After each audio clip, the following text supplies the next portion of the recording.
Chestan, Nana. Will do. Seema cheppindi naku emaindo.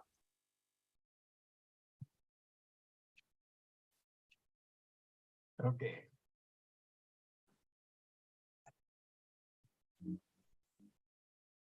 Okay, you're good to go, Nana. Yeah. Yeah, We yesterday. chant cheyalekapothe nenu chant chestan, Nana. No. Yesterday, Belaji did not chant at all. Because she was in the train. She messaged me. Oh. So that's why she could not. Okay. All okay. Right. You can get started. Yeah.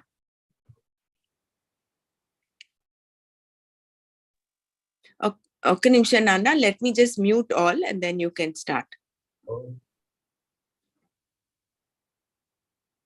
You can unmute and start.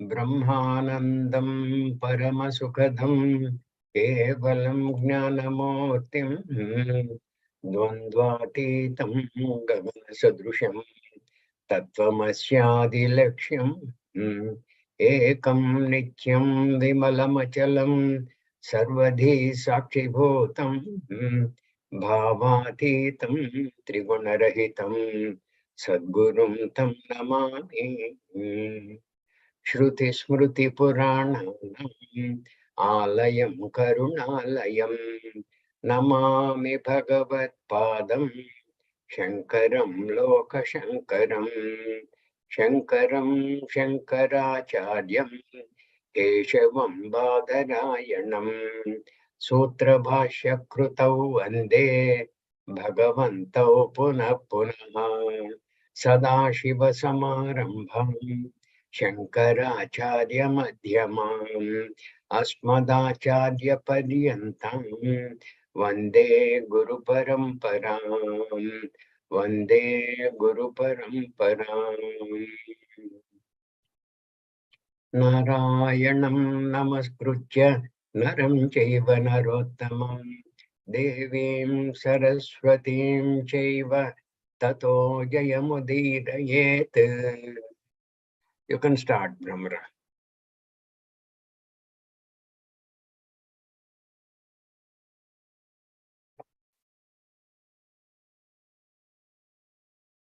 Today we are doing Shloka 47, I think, no?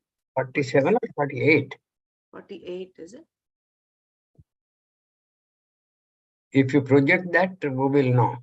Yeah, I'm just going back. I don't want to scroll up and down the share. Let me just get to 47, 48.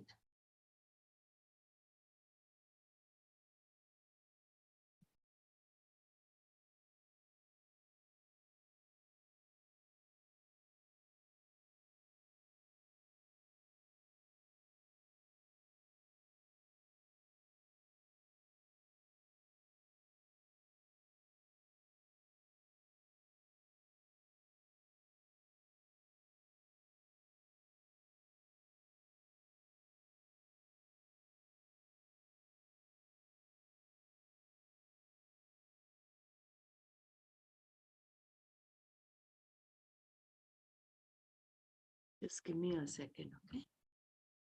48, we're just coming to more verses. 49.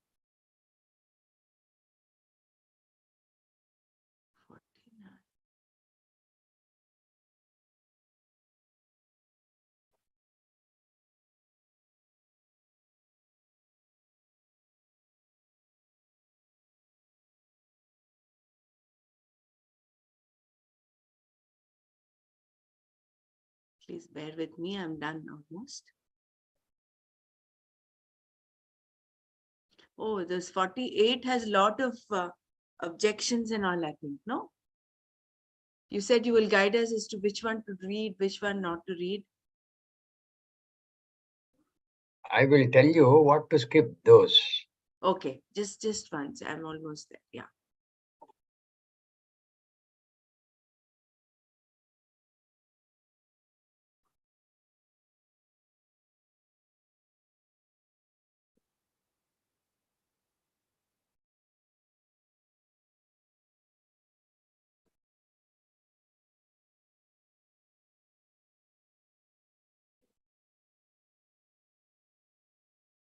So we did it till here yesterday.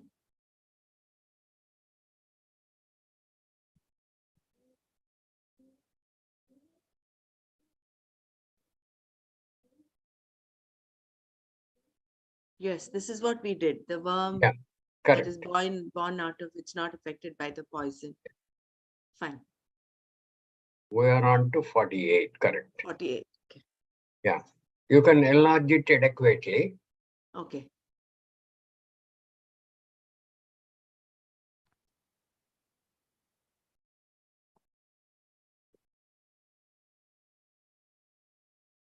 Om Tat Sat.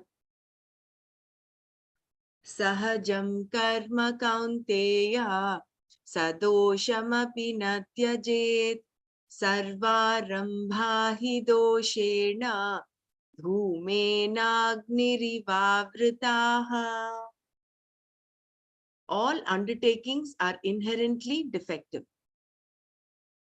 The karma that is natural, sahaja, is the karma that you are born into. This is the same as the svabhavajam karma that we saw earlier. Any karma that is a natural consequence of the situation into which one is born, one should not give up. Why would one want to give it up? Every karma is inherently defective, sadosham, because it is within the three gunas and therefore perpetuates a life of becoming samsara. That is why it was said earlier, the topics of the Vedas are born of the three gunas. Therefore, Arjuna, be free of what is born of the three gunas. Traigunya Vishaya Veda, Nistraigunyo Bhavarjuna. Everything in the world is within the three gunas, including karma. And all karmas are defective because by doing them, one cannot possibly get moksha. However, even though the karma into which one is born, sahaja, is necessarily fraught with this defect, sadosham, one should not give it up. Na tyajet. Why does karma have a defect? What is the defect? It produces a result. Either it is going to produce punya or papa, neither of which is a solution to the problem. For even punya creates situations, however pleasant, that have to be gone through and do not lead to release. Punya may be a golden shackle, but it is binding nevertheless. The idea is that even though karma binds, giving up one's karma does not give freedom from karma, naishkarmya. Whereas it is only by giving up one's ignorance one is liberated. On the other hand, by doing karma or swadharma with a proper attitude, one gains success. Swakarmana tamabhyarcha siddhim vindati manava. If you perform your karma as a worship to Ishvara, looking upon Ishvara as dharma, you get free of the hold of raga dveshas. And therefore, Lord Krishna says here, do not give up the karma enjoined upon you by birth. Sahajam karma na tyajet, even though it is inherently defective. Sadosham api. Things that are not to be done, of course, you have to give up, but not what is to be done. If you give that up, you are not going to accomplish anything because you will do something else in its place, which is as defective as, if not more than, what you gave up. And you cannot completely give up karma because that is not possible. as we have seen. If you want to give up karma so that you can gain knowledge, well, gaining knowledge isn't dependent upon your giving up karma, because being knowledge, it is dependent only on a means of knowledge, pramana, and has nothing to do with what you do or do not do. You may choose a lifestyle that will give you more time to pursue knowledge, but it will be fruitless if you are not ready for it. In sannyasa, you reduce the number of roles you have to play, from father, mother, husband or wife, son or daughter, to only that of a student, shishya. But then there is no socializing, no outlet, and that can drive a person crazy if he is not ready. It may look very easy, but it is not, and it can even be dangerous. So, let the karma incumbent upon you be done with the proper attitude, and you can accomplish the same thing as can be achieved by sannyasa. Karma yoga also is not easy, and besides, it is unavoidable. Even the sannyasi who takes to the lifestyle of sannyasa prematurely has to have the attitude of a karma yogi. With reference to the Sharira Yatra Nimitta Karma that he is still doing, if his sannyasa is to be successful. Therefore, it is said here, one should not give up the karma one is born into, even though it has defects. Sahajam karma sadoshamapi na tyajet. Why should one not give up sahajam karma? Why is the sahajam karma not to be given up? Because all karmas, sarvarambhahi, are covered with fault. Doshena avritaha. Like fire is by smoke. Dhumena agnihi iva. Any beginning is considered an action, and therefore the word arambha, which means beginning, is a name for karma. As there is smoke for fire, similarly, for every action, there is defect, dosha. Smoke is an apt example because it can be blown away. Further, those who are familiar with performing rituals can easily understand it. The ideal fire to receive oblations is a brightly burning, smokeless flame. Now, some of the offerings like milk make everything damp, and the fire begins to smoke and even brings tears to your eyes. But all you have to do is fan away the smoke and the fire will reappear. Similarly, by karma yoga, you can get rid of the defect in karma that brings tears.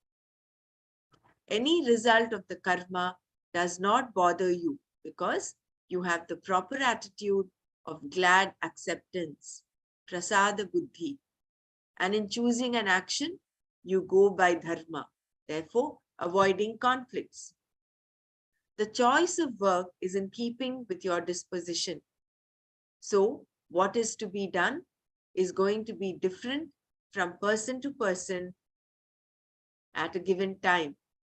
But conformity to the moral order, dharma, is the same whether you are cooking or sweeping. What I do is dictated either by swabhava, disposition, or by sheer situation, which has nothing to do with my disposition. I may be disposed to music, but if somebody needs to be taken to the hospital, my music has no place in the choice I make. What is to be done is obvious and has no bearing on my disposition. What is to be done, one should not give up. Na tyajet. The inherent defect in karma can partially be got rid of by karma yoga, and then karma can finally be given up totally by knowing that there is no karma at all in reality. The only way to completely eliminate the smoke is to extinguish the fire by removing the fuel. Here, the fuel which was supplied to the fire is taken away purely by knowing that I am free from doership. Ahankarta. The fuel here is ignorance, avidya, of being a non-doer. And once that is burnt in the fire of knowledge, its byproducts, karma and karma, are also burnt asunder. Since the fire of knowledge burns the karta, agent, naturally all the karmas are burnt. Why should not give up? Who should not give up sahajam karma?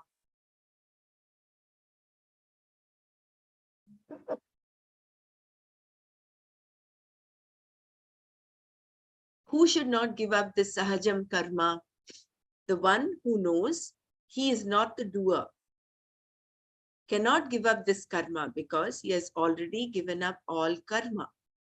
Not by giving up action, any action, but purely by knowledge. This renunciation of all action is moksha. Shankara concludes his small commentary on this verse saying that since karma cannot be given up totally by one who is ignorant, it is said here that one should not give up the karma that is his duty. The reason that the ignorant person should not give up karma is that it is not going to alter his situation. Giving up one type of action is only going to be followed by taking up another, which is equally defective, because any karma is defective. Now you skip this. A discussion as to why karma, etc. Okay. From now on, till I tell you to stop, you keep skipping. Okay. And these people can, if they are interested, read it from the PDF document you have sent Fine. to them. Fine. These are essentially the Sankhyas, the Vaisheshikas, and the Buddha's point of view. Buddha's means the Bodhikas, yeah. Bodhikas.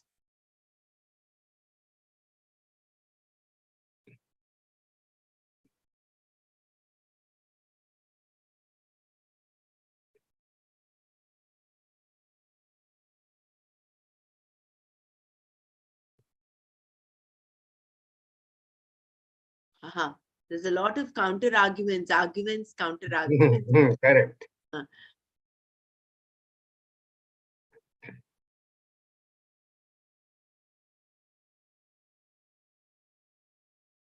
It's quite exhaustive. Yeah, it is very exhaustive.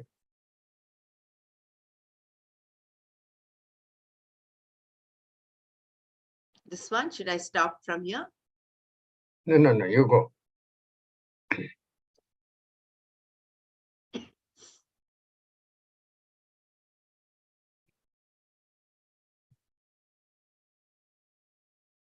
Wait a minute. Yeah, I think I should start from the previous para. No.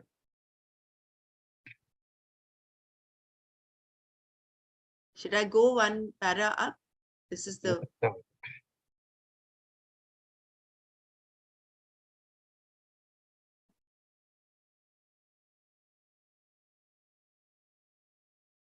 Should I start from here or should I go down? Wait a minute. The previous one was... Wait a minute.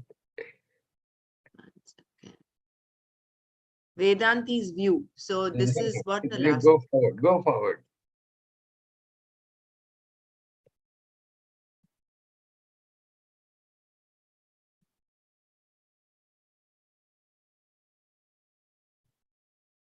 Yeah, roll.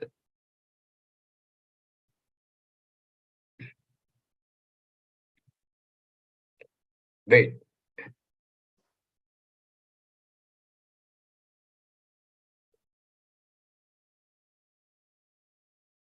No, go forward.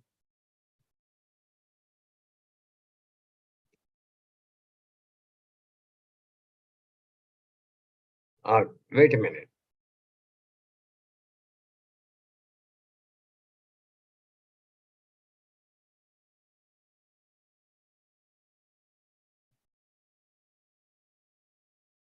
Yeah, you can start from here. Okay. The immediate accomplishment of Karma Yoga is a preparedness leading ultimately to Jnana Nishtha. The accomplishment resulting from a life of Karma Yoga is characterized as a preparedness for abiding knowledge of the nature of the self. When daily activities are done with an attitude which converts every action into yoga, a means for self purification, the mind undergoes a change. This changed condition of the mind is what is called preparedness, the eligibility for abiding knowledge, or for a commitment to knowledge of the self. Jnana Nishta Yogyata. Any ultimate aim in a given pursuit is called Nishtha. So, a Nishtha in knowledge of Atma means a knowledge of the self, which has gone as far as it can go. It does not leave anything to be desired. A knowledge of the self which is free from vagueness, free from error or doubt, is what is called a Jnana Nishtha. This particular compound, Jnana Nishtha, has been confusing for many who have misunderstood this word and other statements that you must first gain knowledge of the self and then afterwards gain experience of it. They create a division between knowledge and experience. But experience in this instance is not wanting, for experience is the nature of yourself. All experiences are strung together in the experience of yourself. You are a conscious person, and that consciousness that obtains in you as yourself is called experience, anubhuti or anubhava, which is always present as the self-evident I in all forms of experience. Therefore, it is not to be experienced, it is to be understood. There is no question of first gaining knowledge and then later converting it into experience, because knowledge is final. Lack of experience of myself is not the problem here. I can only lack experience of what I do not have. And I am is experienced all the time. What I lack is only recognition of what the self is.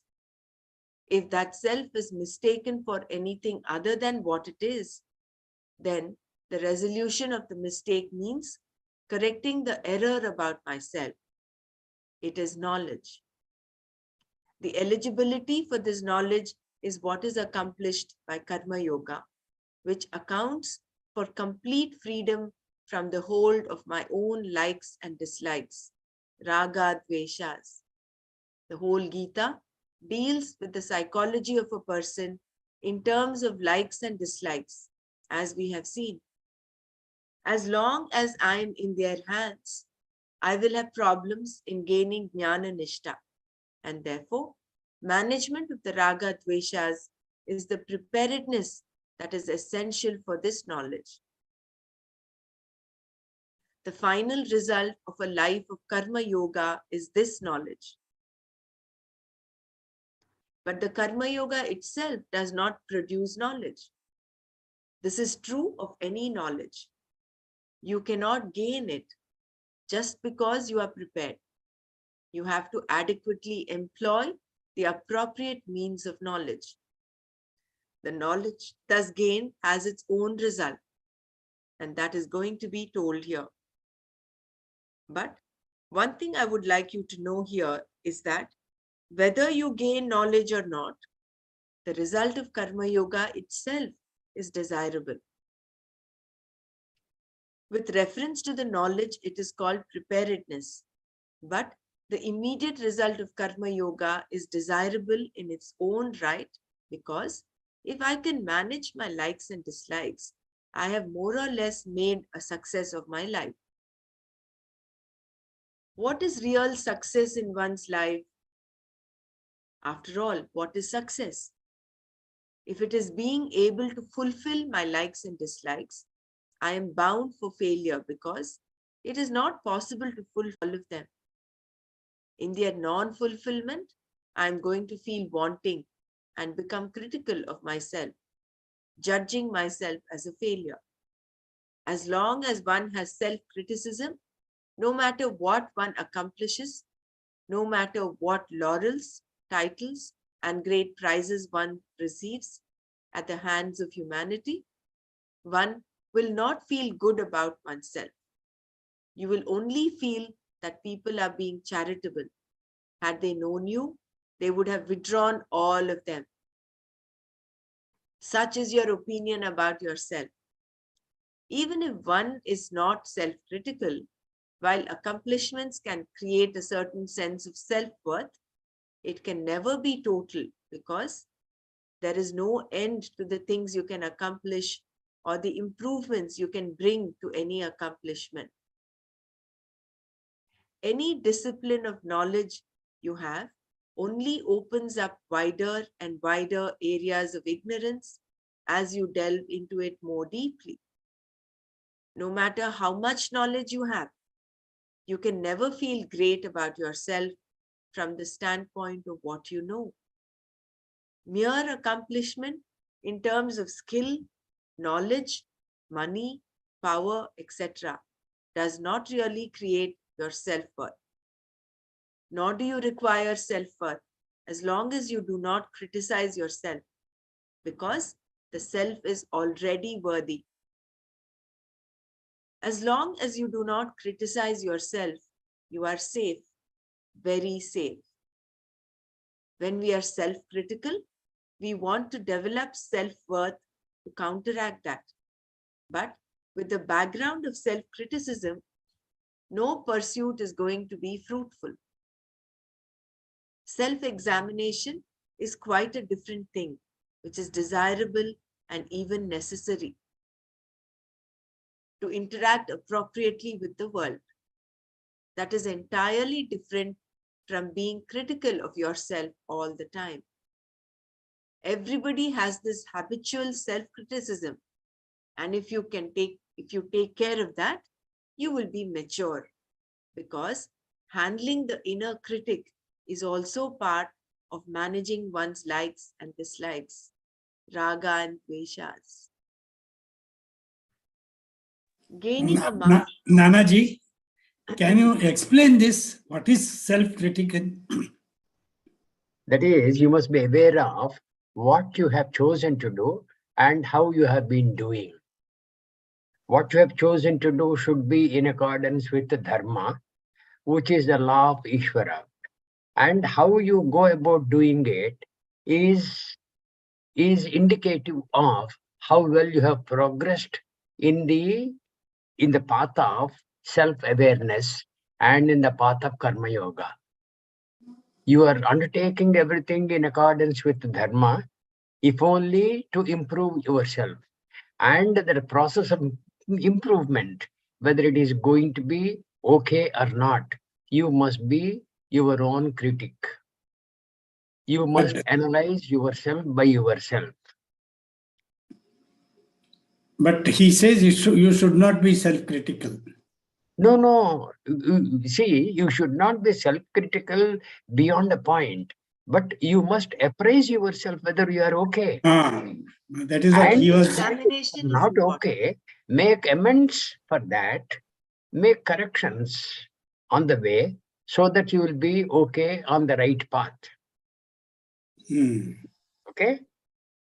It is kind of, I agree with you. It's not absolute self-criticism. It is self-appraisal. Am I doing it okay? Am I okay? That is self-examination. No. Am I feeling okay after performing this? Or am I feeling very bad and guilty and things like that? If I'm feeling guilty, that means I have done something wrong. Okay. Let me correct myself. Okay, good. Yeah. It is a very, very, very difficult process. See, when somebody is very reckless about what he is doing, what kind of an activity he has picked up, and how he is going about doing it, we are not talking of that. That reckless person will not listen to what you need to say. And even though you are saying for his own benefit, he is not interested. We're talking of a person who, like all of us, who is interested in self-development. That self-development requires continuous self-appraisal of how we're doing what we're doing. Okay, sir? Thank you. Thank you. Very Thank nice. It's a very, very thin line it is. Yeah, it is. It's very difficult. Yeah, That is, yeah. that is why the Upanishad say, Kshurasya dhara nishita durachaya durgam padastha kavayo vadanti. Uttishtata jagrata prapyavaran nibodhata kshurasya dhara nishita durachaya. All these are meant to make us understand it properly. Okay. Thank you. Thank you. Go forward. Gaining a mastery over our likes and dislikes through karma yoga is successful living. The management of one's likes and dislikes includes not being swept off my feet when they are fulfilled and accepting gracefully a so-called failure. There is no such thing as failure if you analyze it, but rather simply an action and a result. Failure is only in terms of our expectation of what the result would be, an expectation stemming from our knowledge. Having an expectation is unavoidable. Otherwise, we could not perform an action. And having an expectation unfulfilled is also inevitable because our knowledge is not complete. With inadequate knowledge, we project an outcome for our activities and then conclude that we have failed if the outcome is less than or the opposite of what we expected. We have not failed, but have fulfilled what is expected. Because our knowledge is so inadequate, we are always at the risk of failing. Even if we have planned everything out very well, it is still a calculated risk. We can only plan and then act according to the plan and then wait to see what happens. In every future projection, there is a risk of the so-called failure. We cannot consider it a failure because a human being's knowledge is limited, and therefore, if the expectation based on this limited knowledge can go wrong, failure is natural. If it goes right, we should feel grateful for the powers that be. But if it is wrong, it is very natural. Knowing that it is expected that things will not always happen as I wish, makes it easy to develop an attitude of karma yoga.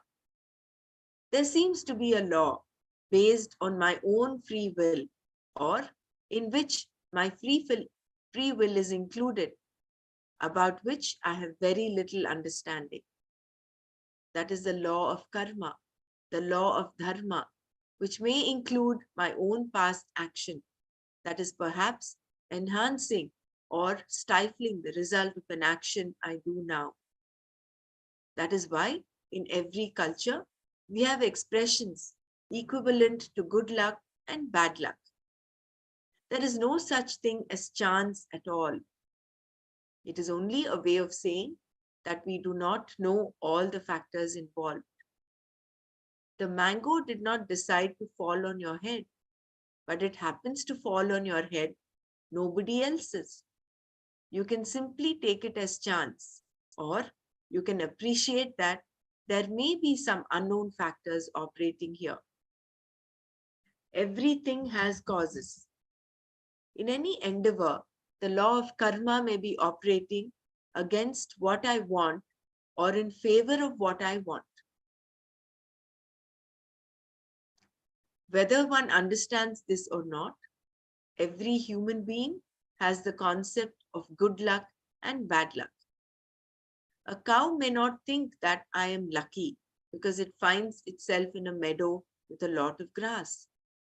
The concept of luck is understood only by the human beings who experience things going smoothly or things going in sixes and sevens on a given occasion. The animals may not have this concept, even though they experience varying situations. Thus, if you understand that you cannot determine the outcome of your actions, you have the proper attitude. This attitude includes appreciating the Lord as the one who shapes the actions, karma phala data, according to the law. The laws themselves are the Lord, Ishvara. Recognizing that, you do not look upon any unpleasant thing that comes as some kind of conspiracy of the laws against you. It is not so. The laws cannot conspire against you because they are not partial. That is why they are laws. A law being what it is, there is no way it can cheat you. If you analyze it carefully, you can see that even another human being cannot cheat you. You just expected too much from him. Similarly, nobody can disappoint you. You just expected something that he could not live up to. If he could have, he would have. It is that simple. The problem is, he is incapable of what you expected. And if you ask why he is incapable, it is like asking why salt is salty and not sweet. We do not complain that salt is salty or sugar is sweet. Similarly, if a person behaves under certain circumstances in a given manner, you should know that if you had the same background, same parentage, same upbringing, same environment, same schooling, etc., you would find it impossible to behave any differently. Then you would be able to understand that he cannot behave differently. It is all very logical. The laws always operate logically. There is no mistake there. Only we make mistakes because our knowledge is inadequate. But if we understand that our knowledge is inadequate, half the battle is won. As human beings, we tend to think that we are in charge of everything, and we have a need to control situations because of our insecurity. A secure person is one who can accept that nothing necessarily goes his way and enjoys the fact that his life is full of surprises. I can either sit and cry about the fact that I cannot control my situations, or I can just be ready for surprises. This readiness for surprises and the capacity to take things as they come is karma yoga. Naturally, the raga dveshas, likes and dislikes, lose their hold. The capacity to take things as they come, leave things as they go, and be ready for a surprise is the attitude of a karma yogi. It is important to note that it is not a certain type of karma, but this attitude that brings about the preparedness we are working for. When that is there, the knowledge that is pursued will gain a reality because there is nothing to oppose it. The thing that opposes this knowledge is our own incapacity to have a hold over our raga dveshas. We have ragas and dveshas even with reference to the mind, wanting it to behave in a certain manner. As a karma yogi, you let the mind be as it is. There is nothing wrong with my mind as long as it is not crazy. And if you think it should be like this or that, you will make it go crazy in no time. The mind is a simple instrument meant for thinking and sometimes moving according to its own laws. You just let it go. You can allow it to have its own leisure time as long as it is available for you when you have a job to do. That is all you need.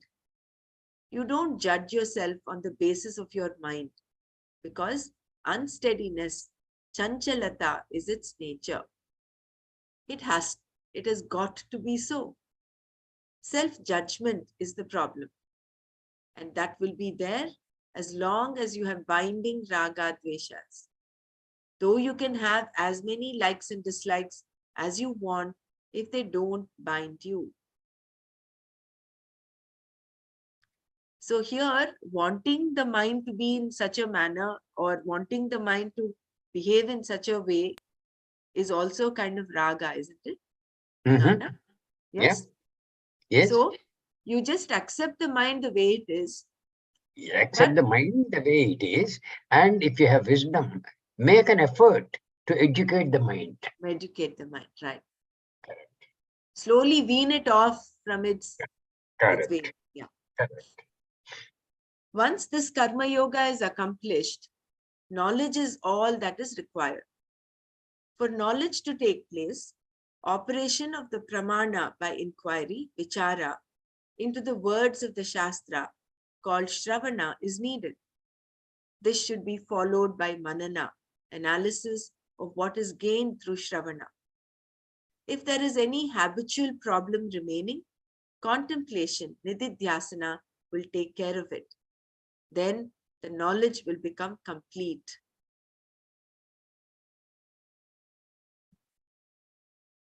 Introduction to the next shloka. Now, at the end of the Gita in this 18th chapter, the freedom from action, naishkarmya, characterized by complete knowledge, has to be told. This naishkarmya was pointed out in the 4th, 5th, and 6th chapters. That which is free from all action, which is motionless, is Brahman. And the one who has knowledge of this motionless Brahman, which performs no action, is called Nishkarma. Its nature is Naishkarmya, actionlessness. This actionlessness has nothing to do with doing action or not doing action. Not doing action is laziness or unwillingness or incapacity to act, whereas actionlessness, Naishkarmya, is the nature of Atma, and the knowledge of it is what is called Naishkarmya Siddhi.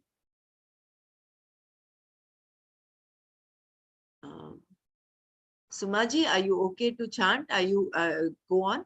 Are you? I hope your internet is okay. Do you want to read the next verse?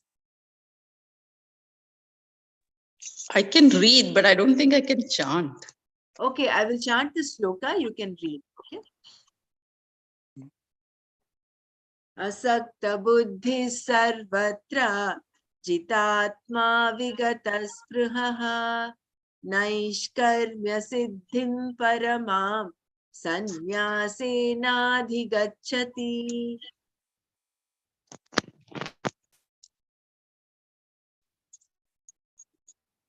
You can go ahead. Yeah. Freedom from attachment. The one whose mind has no attachment, asakta buddhi, is a karma yuga. The word sakta means attached or committed to something. So the asakta buddhi is the one whose buddhi, the mind, is not attached. To what is the person not attached?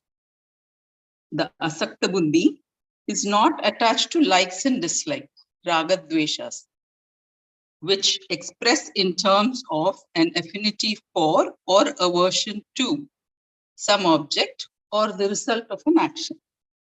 Generally, one is totally committed, dedicated really, to gathering what one likes and keep away from what one does not. External objects are divided into three groups: things that I like, things that I do not, and things that I'm indifferent to.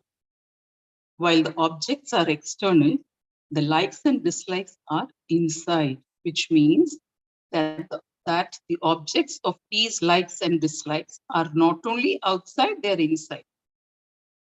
Our day-to-day activities are totally dedicated to fulfilling these raga dveshas. Is there any exception to this? There is nothing wrong with this either. The problem comes only when there is an intense reaction if they are not fulfilled, which is often the case. The person is so committed to the fulfillment of these likes and dislikes that a non-fulfillment generates a lot of frustration, depression, sorrow, and so on. You have to move it up, please. What does this mean to be not attached in this way? What is it to be an asakta buddhi? This is not simple detachment, but a thing that is to be understood well. Karma yoga is such a sensitive thing. It is very subtle because it is an attitude more than anything else, and therefore it is really only understanding. The more you understand, the easier it is to have the attitude of a karma yogi. What does it mean to be an asakta buddhi with reference to likes and dislikes? Shankara will only say that it is freedom from attachment without really explaining what that is or where the attachment is. But we understand from all that that has been said that it is freedom from an attachment to the fulfillment of likes and dislikes. This is the same. Bhramara, can you flip the text slightly to the right? Yeah, give me a second because this shifting. Yeah. I hope I get it right. I'm just going to, I think this is what I'm going to do.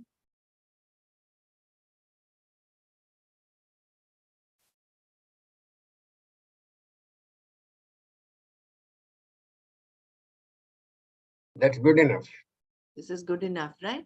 Yeah.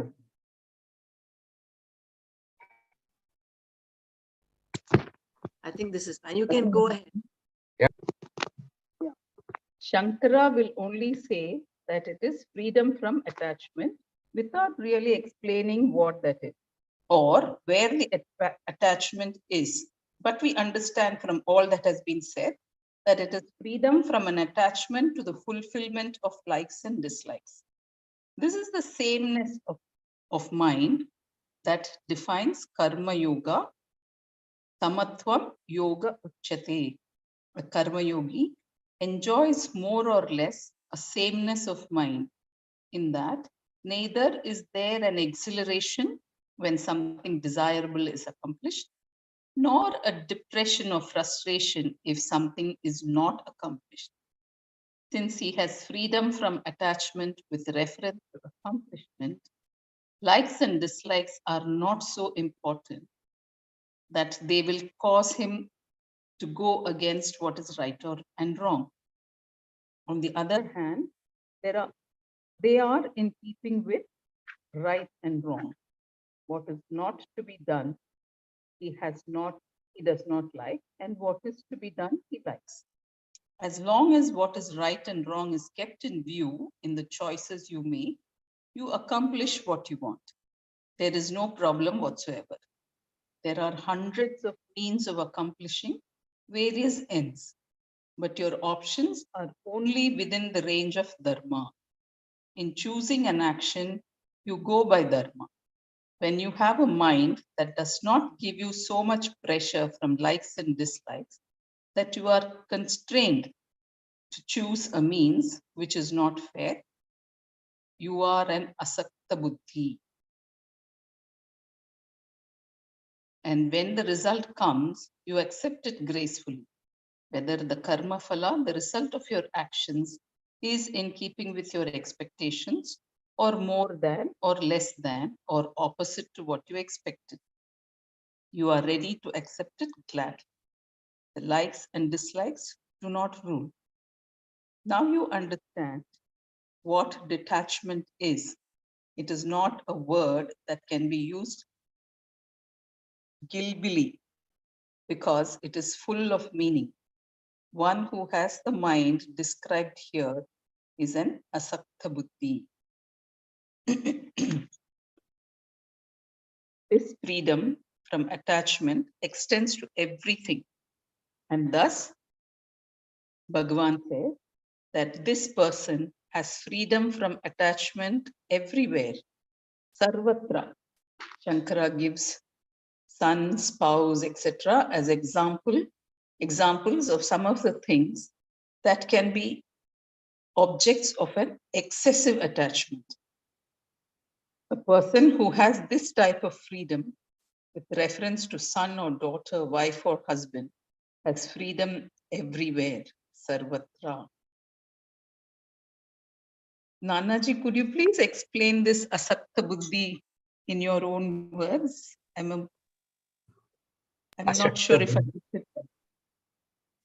In the 13th chapter, if you people recollect, in the Amanitvadi Sampada, Bhagavan mentioned, Asaktihi anabhishvangaha putradara gruhadishu nityam cha samachittatvam ishta anishta upapattishu. If you understood that well, this your question is right away answered. Asaktihi anabhishvangaha. You should not be unduly attached to your son, wife, husband, daughter, relatives, friends, etc.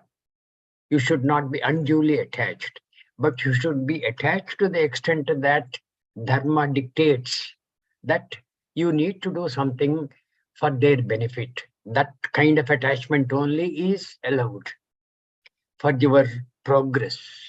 Anabhishvangaha.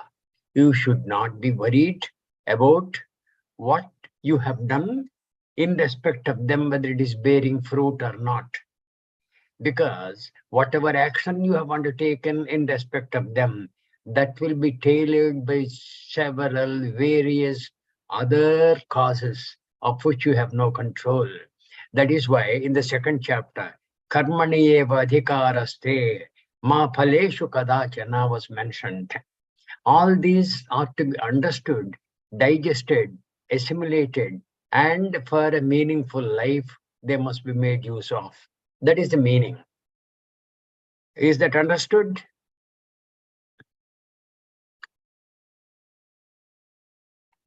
Hello? Suma, you have to unmute. Okay. Yes, Nanaji. Yeah. So I understand it like this, that somebody very close to you, a family member, is not following dharma, and you should stand up for dharma, even if it is going to create some discomfort. No. You are getting it entirely wrongly. Gita Okay. entirely is not for you to reform others. It is for you to reform yourself. Why are you Okay. trying to bring other people who are conforming to dharma or not? Are you conforming to dharma? That is the burden of the Gita Shastra. Gita Shastra is for you, for me. It is not for me to make a better person of you. Gita Shastra, when you study, you will understand that you will become a better person. I have no right to make you a better person, while I endeavor, as you are my friend, to make you understand. Leave it at that. Asaktihi anabhishwangaha. That is the meaning. Okay. Understood. Thank you. You are not here to change the entire world. You are studying the Gita not for changing the world. You are studying the Gita to change yourself. Right? Okay. Yes, Yeah. thank you. Yeah. Mastery over oneself. In other words, he is Chitatma, Chittatma or Jitatma, one who has mastery over himself. He has gained this mastery through living a life of Karma Yoga, keeping the Raga Dveshas, likes and dislikes, under check. He allows Dharma to rule his life and not Raga Dveshas, and thus has mastered his mind. When the pressure of likes and dislikes is no longer there, Brahmaraj, what kind of mind will we have? What kind of mind will he have? One that is not a problem. A life of proper attitude, a prayerful attitude, accounts for this mastery of the mind, in that he does not come under its spell. If there was any problem, it has been taken care of. Freedom from longing. Then again, being one who has self-mastery, being a Chitatma, naturally he is one who is released from longing for various things. Vigataspara. Vigataspruha. Vigataspruha. Yeah. To understand what this longing is, just observe some of the youngsters that you see moving around in groups with bandanas and on their heads, chains on their necks, no buttons on their shirts, looking for variety of things, roaming from place to place with their tongues hanging out. This is called longing, the young and the restless. While it is very visible in a youngster, it does not necessarily go when you grow up physically. Though you cannot do those things anymore because of a certain etiquette and an image that you want to present, the longing for them still remains. You have become an adult physically, but inside you are the same restless adolescent. This is what we call longing. Giving up things does not always mean that the pressure to have those things is gone. Sometimes they are given up because they cannot be fulfilled. You compromise and reconcile yourself to the fact that you cannot accomplish what you want. But the freedom from longing that we are talking about here does not involve that kind of giving up. Here, there is a certain understanding about oneself and the nature of one's pursuits. This cognitive appreciation of the limitations of all the various pursuits can bring about a certain dispassion, vairagya, which is a mature, objective way of looking at things.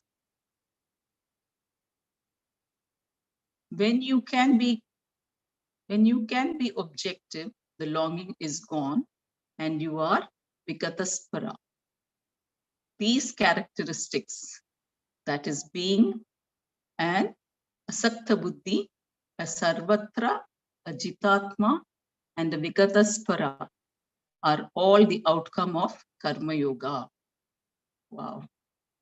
A person who enjoys them gains the accomplishment of freedom from action, Naishkarmya Siddhi.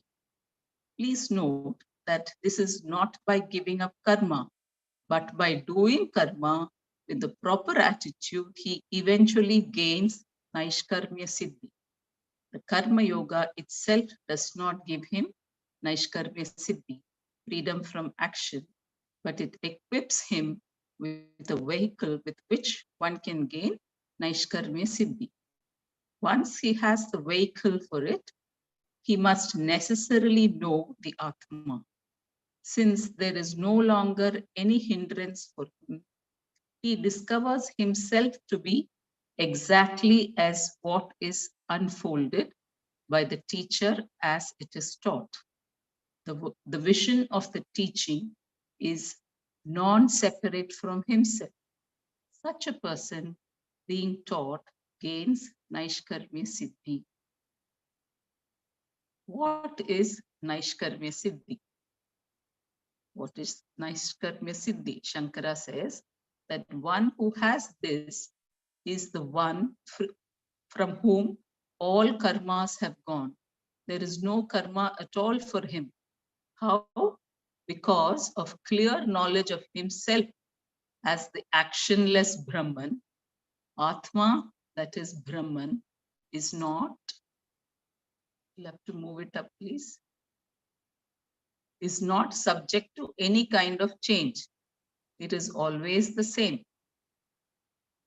When a person comes to know that Atma is Brahma, which is free from all action, he discovers that there is no action in the self, and naturally all karmas go away from him.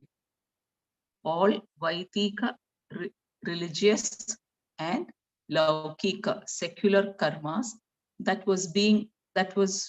he was doing, past actions, present actions, and future actions, have all gone away in the wake of the knowledge that Atma is Brahma, is Brahman, which is free from all activities. It never performs any action at any time. The one who knows that is called Nishkarma,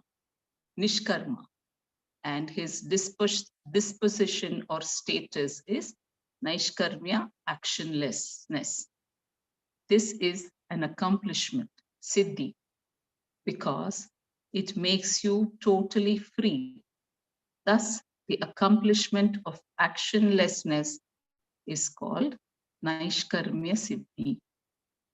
Shankara gives a second meaning for Naishkarmya Siddhi as the state of actionlessness, which is called moksha. Either way, it is the same. This Naishkarmya Siddhi is the most exalted paramam. Why? An accomplishment like heaven, etc., are any locally gained power, name, etc., or any locally gained power, name, etc., that is born of good karma, still leaves the jiva a beggar. He remains a constant beggar of the crumbs of happiness that fall into him by chance, which is not much of an accomplishment.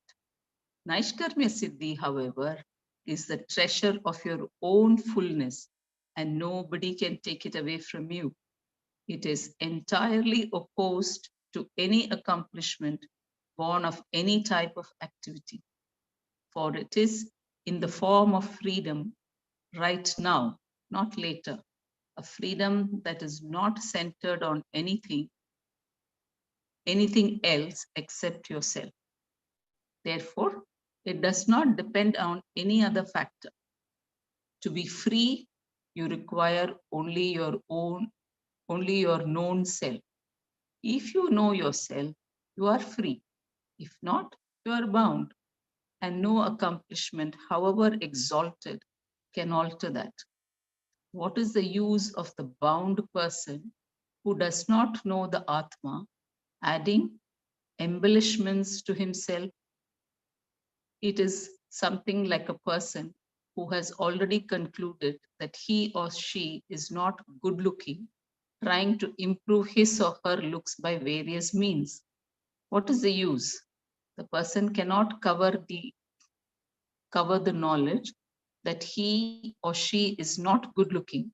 But when one accepts the fact about one's looks, one is free. And if you are free and you know that you are free, nothing can deny you that freedom. Nobody else can make you free, nor is your freedom dependent upon anything. It depends entirely upon you, not your mind or body or anything else, but just you. True independence can never be centered on anything other than yourself. And if the self is already free, only then you can be free. Only then can you be free. If freedom, oh wow, that's nice. If the self is already free, only then can you be free. If freedom is intrinsic to Atma, once you know, nobody can take away that freedom. Awesome. Jai Gurudev Nanaji. Here it says nobody else can make you free, nor is your freedom depends. It depends entirely upon you. Yeah. Who is this you? Not your, because we think from mind. And what is this you? It depends entirely upon you, not your mind, body, or anything else. Yes. What's your doubt? It depends entirely upon you. I want Correct. to know what is this you, because That you, I'm thinking, I think from my mind, and it says not your mind. yeah. I am asking you a question. What are you? After having studied a lot about Tattva Bodha, Atma Bodha, and both of these twice over, okay, the Bhajagovitam and the 17 plus chapters of the Gita, I'm asking you, what have you understood as to what you are? What are you? My answer would be Atma, but I haven't realized it. If the I answer is feel that. Atma, wait a minute.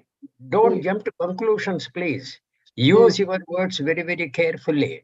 This is Atma Vidya, not any other Vidya. If you have known your Atma, you don't require the Gita at all. hmm. You understand? Yeah. The question is, what have you understood as to what you are?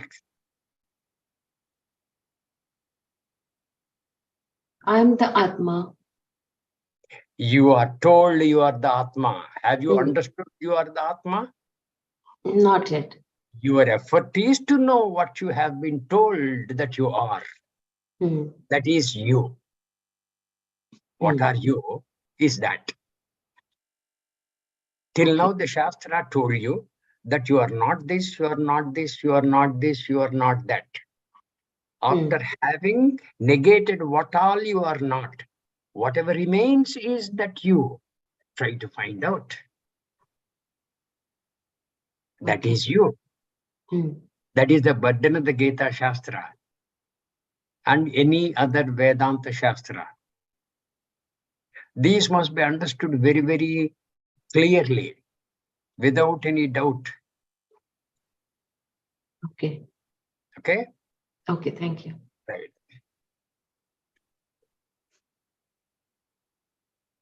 How does one gain the Naishkarmya Siddhi?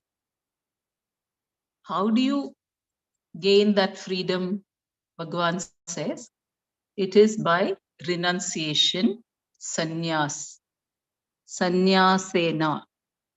Since we have seen that total actionlessness cannot be accomplished except by knowledge, Shankara equates sannyasa with clear vision of the Atma. Sannyasa here is renunciation of all karmas, sarva karma sannyasa, which is identical with knowledge, because Atma is always free from all karma.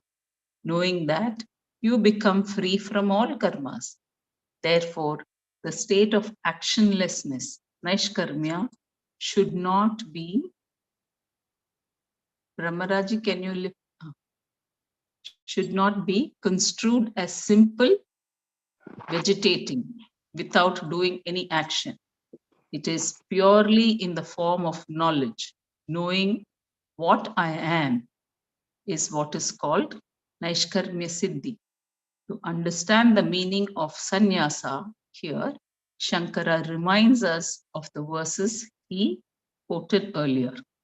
By knowledge, giving up all action, neither doing nor causing anyone to do so, to do sarva karmani manasa sannyasa. Naiva Kuruvan na karyan. Sarva He does. karmani manasa sanyasya naiva kurvan na karayan. Thank you. He does not give up any karma except by the knowledge that he performs no action. Doing, he can say that he does not do. Talking, he can say he does not talk. But you may object. Bhagavan has just recited so many verses here. How can he say that he does not talk? To understand this, you must understand his vision of I. There is a story about Krishna that illustrates this very well. Standing on the bank of the river Yamuna, Krishna was being admonished by the gopis for having too many wives. He listened to this for some time and then told them to cross the Yamuna and feed one Swami who was living on the other side and had not eaten for many days. When they set out, the river was dry. But as they approached it to cross the over with the food they had prepared for the Swami, there was a flash flood and the river was suddenly in spate. So they went back to Krishna, complaining that the river was impossible to cross, even with a boat. Even in a boat, Krishna smiled and asked them to go back to the river and say, Yamuna, please subside if Krishna is a brahmachari. They all giggled hysterically and reluctantly went back to the Yamuna. Then with great difficulty, because they were sure this was against the truth, they repeated Krishna's words. Immediately the Yamuna subsided and there was sand everywhere. They were astonished.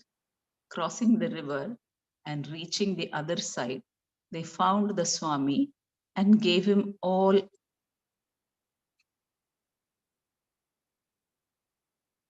And gave all their food to him. gave all their food to him. Plateful after plateful he ate, leaving only the empty vessels. When he had finished, the gopis returned to the Yamuna, only to find it once again in spate. Since Krishna was not there to help them this time, they went back to the Swami. After listening to their problem, he smiled and told them, go back to the Yamuna and say, Yamuna, if the Swami had never eaten in his life, please subside. Again, they giggled and half-heartedly approached the Yamuna. No sooner that they spoken the Swami's words, the Yamuna subsided. What does this reveal? What Krishna's knows, the Swami knows. Krishna knows that he never performed any action. He is neither married nor a bachelor, neither man nor woman, neither old nor young, but the actionless Brahman. The Swami knows the same thing. Through this story is highlighted the following statements of the Gita. Even doing, he does not do. Kurunan api Kurvanapi na karoti. kurvan api na karoti. And neither doing nor causing to do. Naiva kurvan na karayan. Naiva kurvan na karyan. Obtaining in this physical body as though enclosed by this body, while body is moving, while mind is thinking and everything is active, he performs no action. All these activities are blessed by the presence of Atma, which itself performs no action. That is indeed I. There is no other I anywhere. The one who recognizes this gains the most exalted accomplishment of actionlessness, Naishkarmya Siddhim Paramam Adhigacchati. Oh, wonderful. Really a Yeah. wonderful. Yeah. Introduction to the next verse.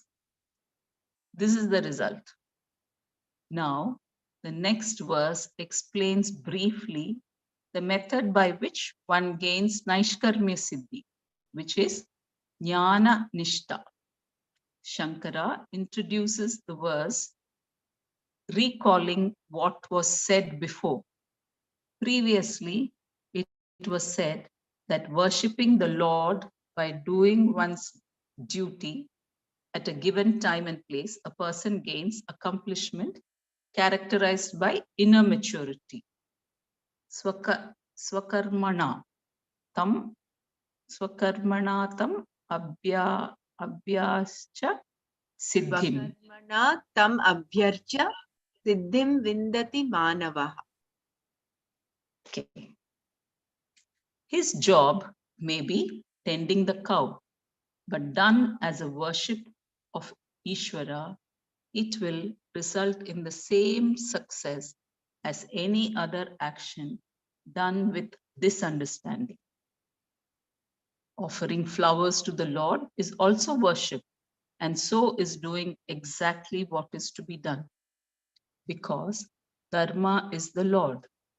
When you conform to that order, recognizing it as Ishvara, you are in tune with Ishvara and your action becomes worship. What is the accomplishment Siddhi gained by doing this? By this Karma Yoga, you can gain Antakarna Shuddhi, preparedness of mind for the knowledge spoken of here. Then again, the one who has the knowledge of what is Atma and what is Anatma, Atma Viveka Jnana. This, what is an agent, Karta, and what is not, Akarta, in whom the knowledge of Atma is real, has arisen, gains an ultimate certainty in the knowledge of the Atma, which is non-dual. The order in which that happens is told briefly in the next verse.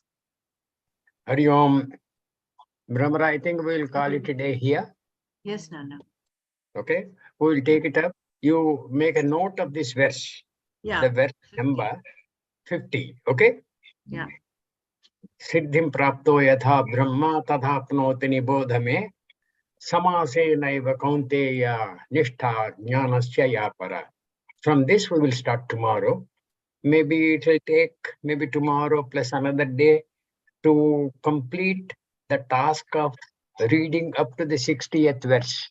Afterwards, we will take up 61 to 66, which will be the culmination of the Gita. Subsequently, it will be only Bhagavan Krishna mentioning about the phala of the Gita, etc. We'll see all these things. We'll have still some days left before I leave for India, and before that we will complete the 18 chapters, right? Okay. Very good of all of you. You have the requisite nishtha to conform to listening to day in and day out the Gita Shastra. This is very wonderful, very good indeed. And incidentally, in what chapter are you people now? We don't know because we're doing 18 right now. We're going through this, but we're still in chapter 3. We are on the 6th verse, 5th or 6th verse of chapter 3. No, I'm not talking of your Manana class. You're I'm talking the talking chanting. of your individual 10th, chanting of the Gita We chapters. finished 10th 11. today. We are on 11th today. 10th, yeah. 10 chapters completed. 11th. We are What on 11th. chapter you people are in? Chanting. 11th we have to do today. Okay. And Vijayji has nicely created a schedule so that we complete, we chant 18th chapter on 3rd of December, which happens to be Gita Jayanti. Okay. Right. Very Yeah. good. Gita Jayanti means what? The day Arjuna spoke. The day Arjuna spoke, that is when the Gita Shastra began. Actually, it's not Arjuna, it is Dhritarashtra who spoke. The beginning of Gita was by Dhritarashtra. That is the Gita Jayanti. And incidentally, from that day, Bhishmacharya lived for 68 days thereafter. From that day, he fought for 10 days. After that, for 58 days, poor man, he was on the Ampashaya, on the bed of arrows. In those 58 days, he has educated Yudhishthira and all his brothers, Dhritarashtra, a number of sages. And in the presence of Narada, Vyasa, Krishna Bhagavan, and a number of other luminaries, Maharshis, he has covered the Shanti Parva of the Mahabharata, Anushasanika Parva of the Mahabharata, which is a fund of knowledge that was given to Yudhishthira and all the rest who were there when Bhishmacharya was in the Ampasharya. He was there like that for 58 days after he fell. Before that, for 10 days, he fought. So, Gita Jayanti means 68 days. Hence, Gita Acharya called it, not Gita Acharya, Bhishmacharya called it a day. Okay, understand that. Right. Om Sarve Bhavantu Sukhinah, Sarve Santu Niramayaha, Sarve Bhadrani Pashyantu, Ma Kaschid Dukkha Bhag Bhavet. Om Shanti Shanti. Hari Om, everybody. Hari Om Nana. Hari Om Nana. Hari Thank Om you so Nanaji. much. Dhanyawad. Thank you, Nana. Thank you. Thank Hari you. Om Nanaji. Yeah, thank you. Both Sumaji and Brahmaraji, you read the text nicely. Only thing is, Sumaji, it's not meant to say anything else except that you tend to, as though, half swallow the last few words of a sentence. You start with a lot of impact, and that impact is not carried to the end of the sentence. You just be aware of that. Okay. And it's not a very difficult thing to read the transliteration of Sanskrit. Atma Viveka Jnana, Atma Anatma Viveka Jnana, etc. It's very easy. If you are afraid of that, it makes you doubtful as to what you are chanting is right or not. Get rid of Yes. the fear of reading that. You read as you see. Okay. Be objective as to what you're seeing. Don't put fear in your mind and then read. Then things will be broken up. Yes. Okay, it's only to make you an improved reader. That's all, nothing else. Thank you, Nanaji. I'll follow that. Thank you. Hari Om. Hari Om.